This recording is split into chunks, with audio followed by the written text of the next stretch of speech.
So I have some questions, some initial questions relating to this. Why is it that the Sabbath is the sign of the covenant? Is the Sabbath the most important command in the covenant? Last couple of weeks, we looked at the verse that says, I gave them my covenant and I gave them the 10 commandments. In some ways, the 10 commandments and the covenant are equated. Though the 10 commandments aren't the entirety of the covenant, but it seems as though the Sabbath is being selected and being made, the kind of mark of the covenant. Is it the most important command? And to help in thinking about that question, can someone be a basically moral and good person without keeping the Sabbath? And, if the answer to that is yes, and I tend to think that it probably is for most of us, right? Do we say that everyone who doesn't keep the seventh-day Sabbath must be immoral and bad in their conduct? We don't usually say that.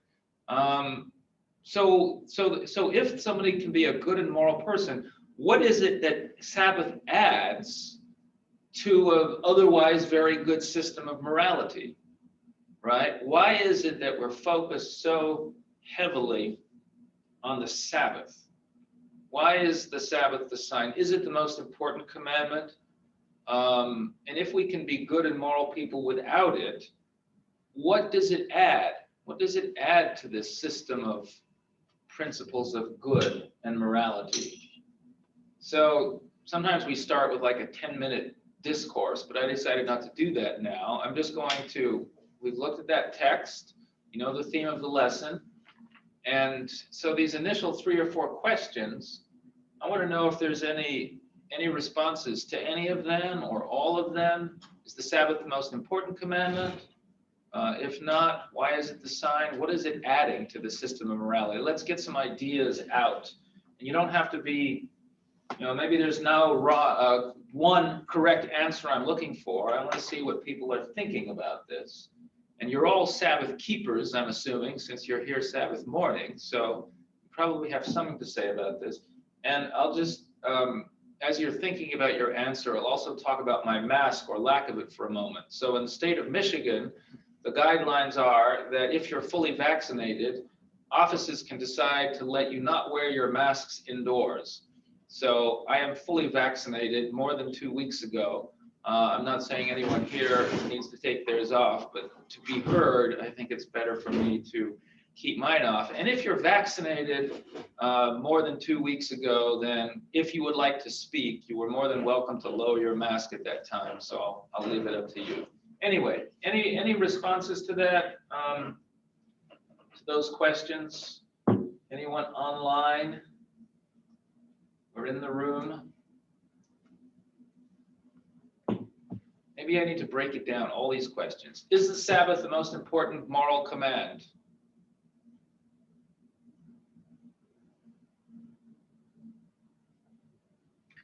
Do moral commands even have a scale? I feel like it's kind of, I don't know.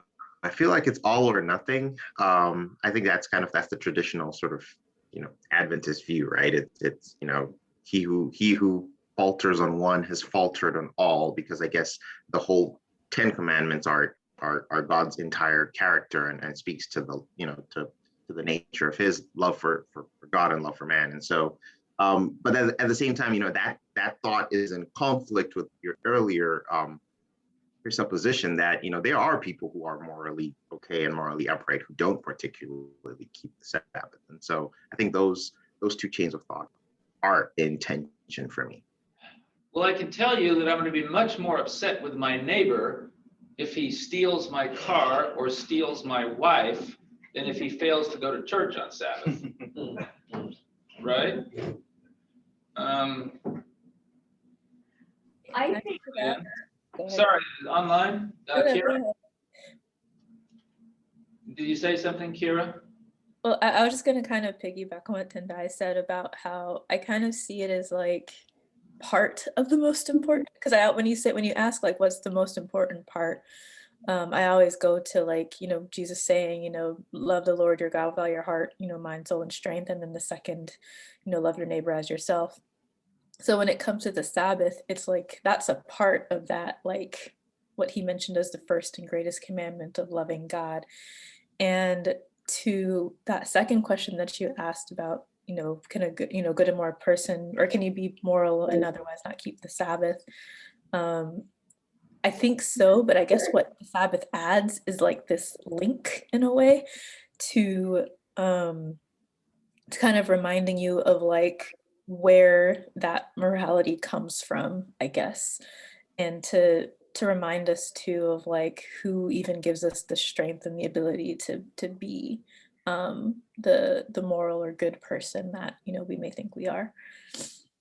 That's nicely stated. Nicely stated. And I want to comment on it, but Leanne was also going to say something. We can finish that and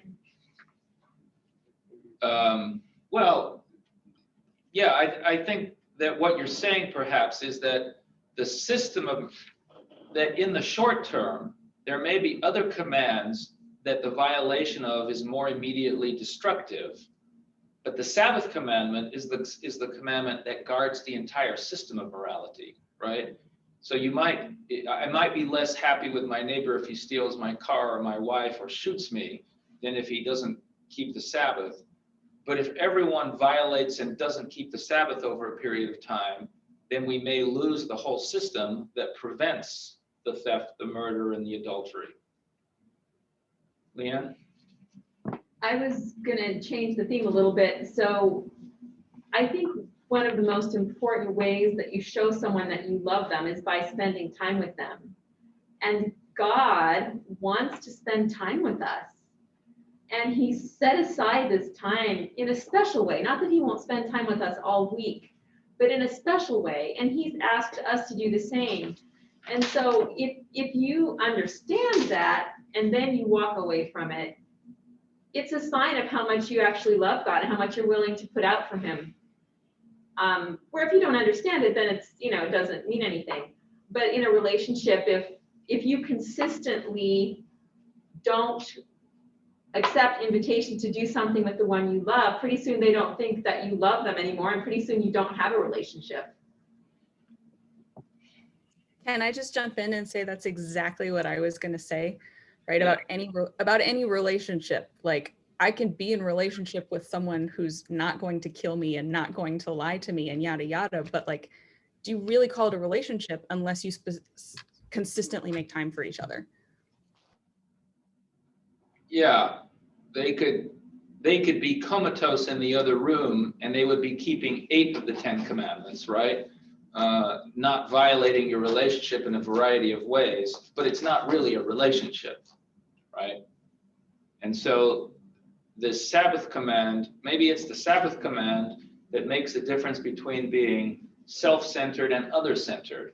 And any system of morality is going to break down if it's filled with people who are self-centered rather than God-centered or other-centered.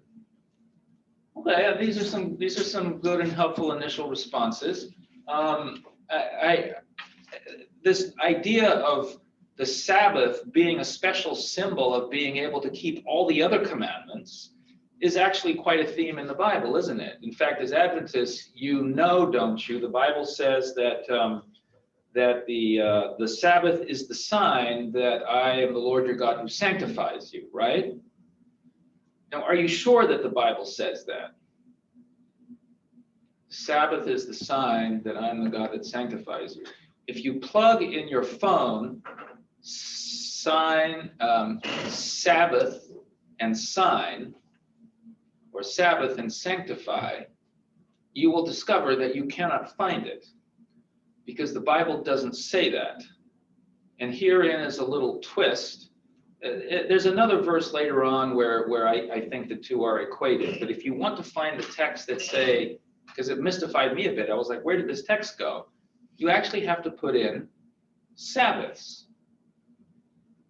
I give you the Sabbaths as the sign that in fact, let's look it up. Don't take my word for it. So Exodus 31:13 and Ezekiel chapter 20. verses 12 and 20 and 21. So if somebody can read Exodus 31:13. Alvin, do you have that? Yeah. Exodus 31:13. Say to the Israelites, you must observe my Sabbaths. This will be a sign between me and you for the generations to come. So you may know that I am the Lord who makes you holy. So this text about making you holy is connected with the Sabbaths, plural.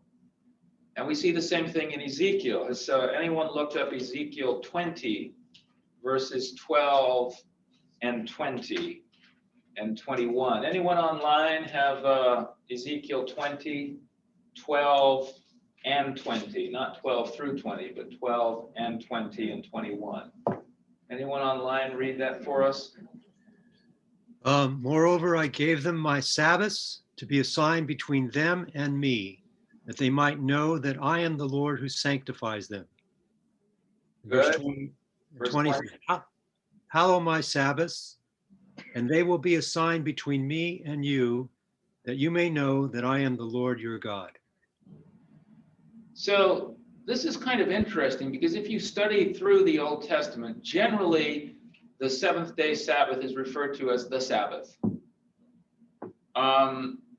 And when you come to verses that talk about Sabbaths, there's generally an inclusion of the seventh day Sabbath along with what we call the yearly Sabbaths and the Jubilee Sabbaths. And a very kind of clear example of this is in the cursings and the blessings found in Leviticus. And this has, we're talking about the covenant. And the book of Leviticus talks about what will happen to Israel if they break the covenant.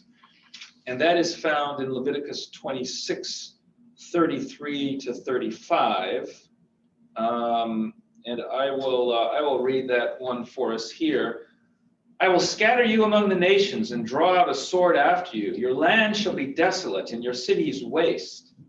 Then the land shall enjoy its Sabbaths, plural, as long as it lies desolate and you are in your enemy's land.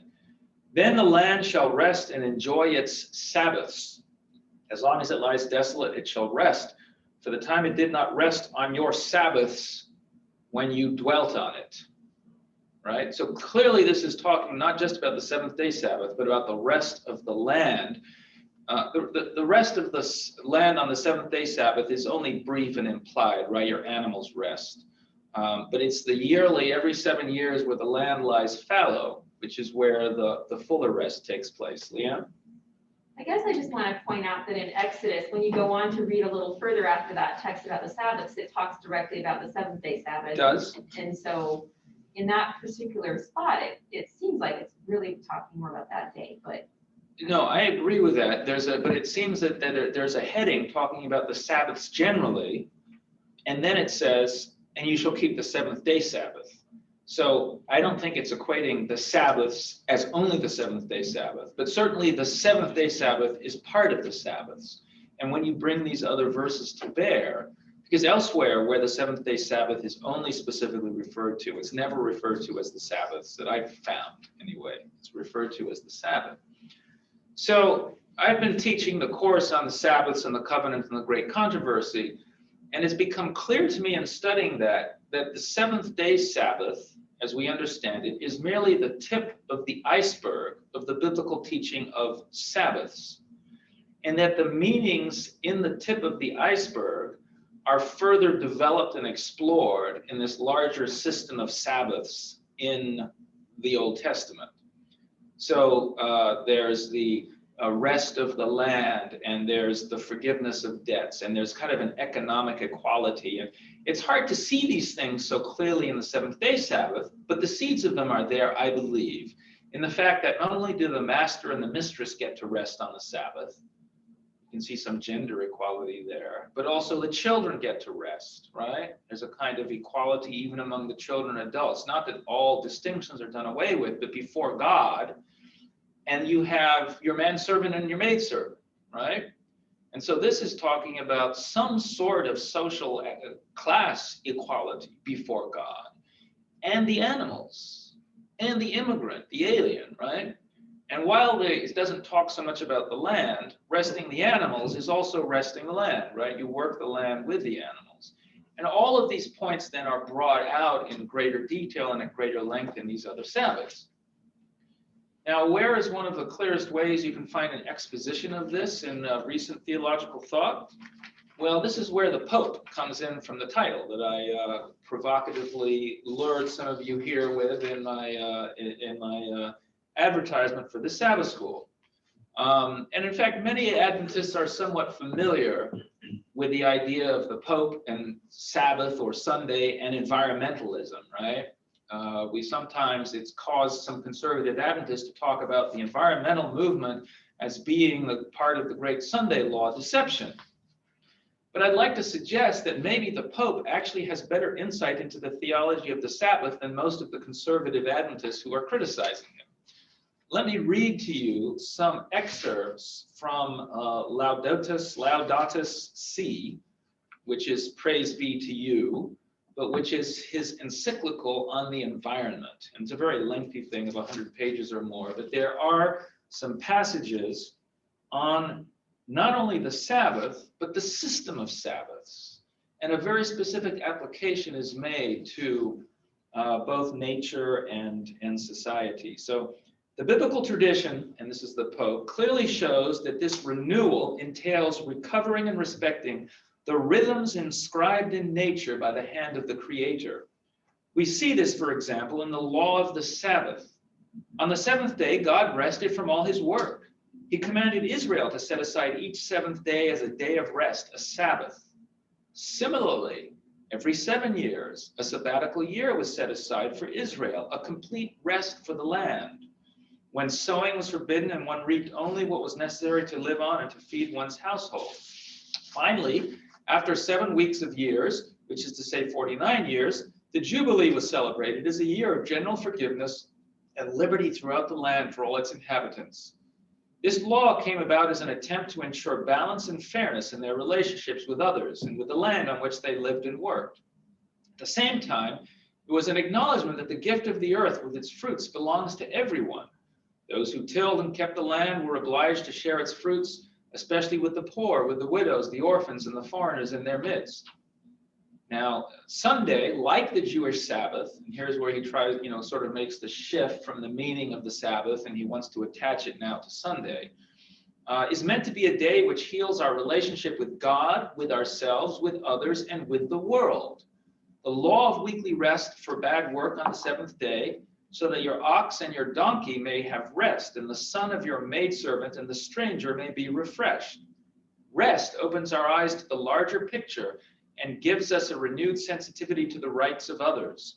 And so the day of rest, centered on the Eucharist, of course, in his view, sheds its light on the whole week and motivates us to greater concern for nature and the poor. Right? So the Pope sees in not just the seventh day Sabbath, but the system of Sabbaths, this message about environmental justice as well as social equality and justice. And he then suggests we need to be better stewards of the planet and fairer in our dealing with others. So is the Pope wrong then about tying environmentalism and social equality to the meaning of the Sabbath?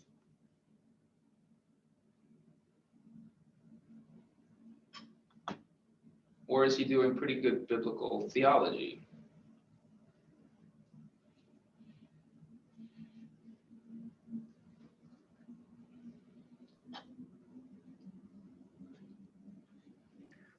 I think it comes out clear. I think obviously everything you read apart from the pivot, right, where he then links it to Sunday. But I mean, primarily, even the way he's pretty upfront about saying it's the Jewish Sabbath and God is the one who gave the Sabbath, and then linking that to all the aspects of social justice, environmental stewardship and all that. I think that is pretty spot on in my opinion. So have the Adventists done a lot of preaching about this?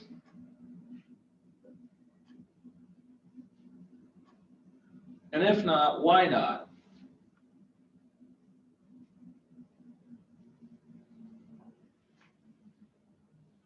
Why hasn't this been part of our Sabbath message?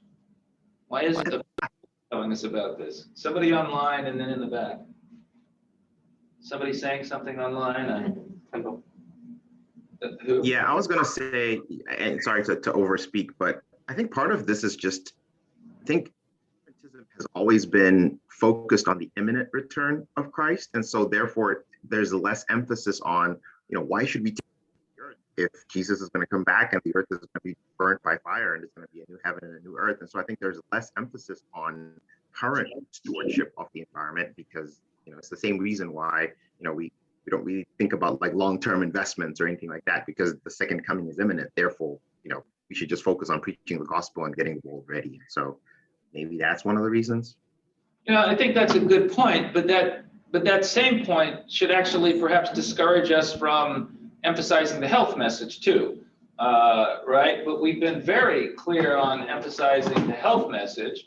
Now, I suppose maybe our excuse there is that the health message isn't so much about living longer as it is about keeping your mind clear so you can connect with God, right? And we've almost managed to take everything. So this notion of covenant, and maybe just to get back to covenant for a moment, has been very individualistic, I think, for us as Adventists, right? That you are going to have a forever friend, and that was a phrase that was used a few years ago in one of the net meetings that we had that is now ancient history actually, but you have a forever friend in God and you enter into a personal relationship with God and you keep the commandments with God and you keep the Sabbath with God and it's all spiritual here and then someday you'll be part of a community in heaven. But any larger sense of the covenant being with a community or impacting even a larger society is not something we've been so sensitive to. Now, there was a hand in the back. Yes. I was just going to say that I feel like when you say environmentalists, it immediately becomes too fringy for your regular Adventist, especially of a certain age. I think the idea of an environmentalist are like literally tree huggers or save the whales. I think that's kind of what's in their mind, and I think a lot of Adventists of a certain age want to stay very far away from that and are not willing to go there. And it's like we see it as a deception, like it's a false gospel, rather than secular people beginning to find elements of the true Sabbath, right? Or principles of the Sabbath that, okay, they're not seeing the rest of it, but maybe, yes, you're right. We kind of view this as like this false consciousness about the earth that we have to call out and point out. And so I'm wondering if that's this notion of covenant as being just personal and spiritual and salvific actually seems quite contradicted in the Bible in a couple of places. I want to look a couple of verses up here. Isaiah 24. Maybe those online can look up Second Chronicles 36, 20 to 22. But first, in the room here, we'll read Isaiah 24, 4 to 6. Isaiah 24, 4 to 6 doesn't actually mention the Sabbath, but it mentions the covenant and the everlasting covenant and what the results are or a violation of that covenant. And I think it strongly implies the Sabbath, because we know that part of violating the covenant then is, in the earlier passage we looked at in Leviticus, the recovery of that is an enforced Sabbath rest, kind of like the pandemic has been an enforced Sabbath rest. So does somebody have Isaiah 24, 4 to 6? And online, we're looking at 2 Chronicles 36, 20 to 22. So yeah, in the back, go ahead. The earth mourns and dries up, and the land wastes away and withers. Even the greatest people on earth waste away. The earth suffers for the sins of its people, for they have twisted God's instructions, violated his laws, and broken his everlasting covenant. Therefore, a curse consumes the earth. Its people must pay the price for their sin. They are destroyed by fire, and only a few are left alive. So what interested me about that verse is that it's talking about the breaking of the covenant, and one of the consequences of that breaking is the earth being defiled, right? That there's an impact, and it kind of raised, if this is just a personal spiritual covenant, then why is this impacting the earth?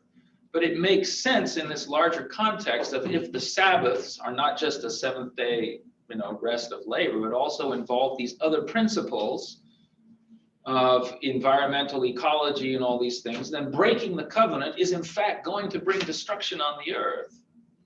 And that's part of the covenant Sabbath message. And in fact, online, we can see that explicitly from the Bible. Second Chronicles 36:20 to 22 is a description of the exile into Babylon and what the results of that are. So does anyone have that online? I've got it. I'll go ahead and read it. Second Chronicles 36:20 through 22 Sure. says, the few who survived were taken away to Babylon, and they became servants to the king and his sons until the kingdom of Persia came to power. So the message of the Lord spoken through Jeremiah was fulfilled. The land finally enjoyed its Sabbath rest, lying desolate for 70 years, just as the prophet had said. In the first year of King Cyrus of Persia, the Lord fulfilled Jeremiah's prophecy by stirring the heart of Cyrus to put this proclamation into writing and to send it throughout his kingdom. Well, no, that's the end. Thank you. So we're explicitly told, right, that part of what's accomplished by the exile to Babylon is the land keeping its Sabbaths. So if this is part of the covenant and the Sabbaths are part of the sign of the covenant, how do we keep that covenant today? I mean, there are some people who believe in keeping all the feasts, right? But I don't think you can actually do that regarding the Sabbath yearly rests. And I don't think that the festival keepers actually keep these yearly and jubilee Sabbaths. I don't see how you can, right? It requires a community or a society to do that. But what if we thought of it this way? Not that all these Sabbaths are of one whole cloth, right? Let's not diminish the fact that the seventh day Sabbath is a special Sabbath. And Leanne pointed out earlier in Exodus, it said, keep my Sabbaths. And then it focused on the seventh day Sabbath. And we believe that the seventh day Sabbath was given before the fall and before sin, and we'll keep it in heaven. And these other Sabbaths were given for the fall. They're a shadow. And yet they do play a function in society in protecting the land and animals and the fairness in society. And so do we think after Christ came that none of these principles continue to be important to us? Or are we called as Christians to figure out what Sabbath keeping looks like, right, in whatever new economies and new countries and new places we live in? So, and maybe another way of thinking about it is this: the Sabbath system as a whole is an iceberg. And we think of the top little portion is our seventh day Sabbath, right? But the kind of ice that is throughout the whole iceberg is also seen in the seventh day Sabbath. But we can just see perhaps more clearly the principles when we look at the whole iceberg. But all those ideas in the seed form are in the seventh day Sabbath. So for some reason, most of the bottom part of the iceberg goes away, right? Because Christ comes and the sacrifices go and the Israeli system of statutes and laws goes away. So we don't have that superstructure. We just have the seventh day Sabbath. But having understood the superstructure, we now see more clearly the principles of the seventh day Sabbath and what it should mean in carrying them out in whatever countries and societies that we live in, right?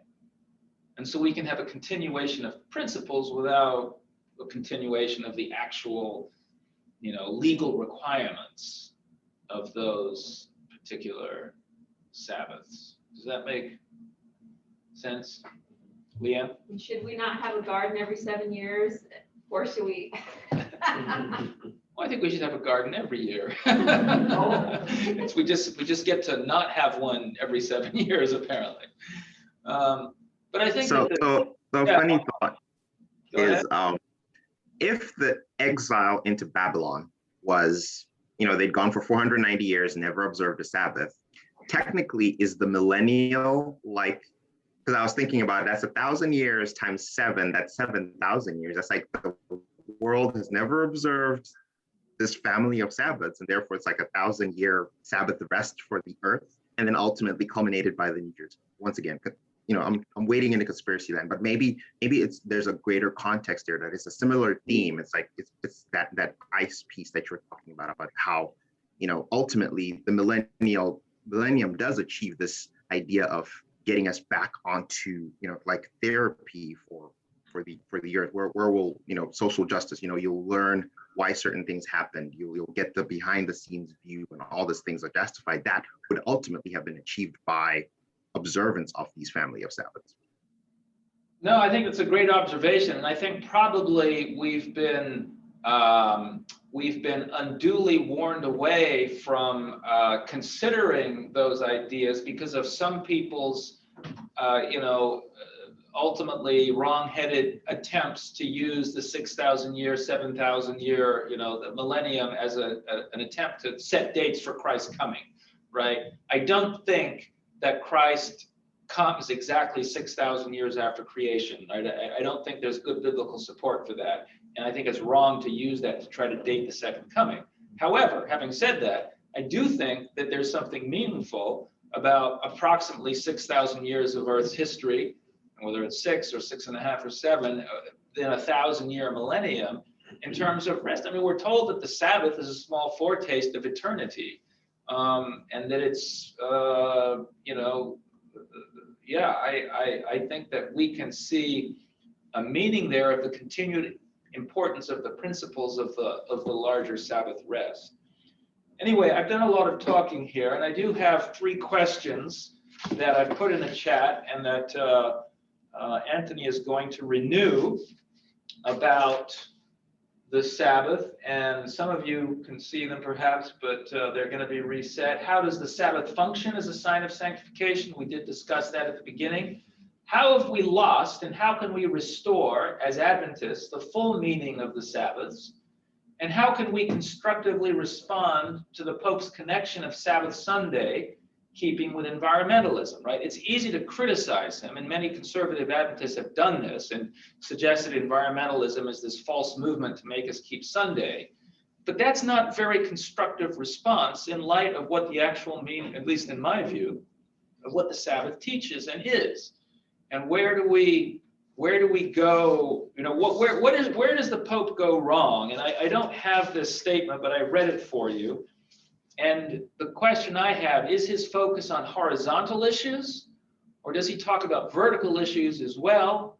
And what is he missing in terms of the vertical issues that causes him to maybe choose the wrong day? Anyway, let's break into groups, and we'll come back for a final wrap-up.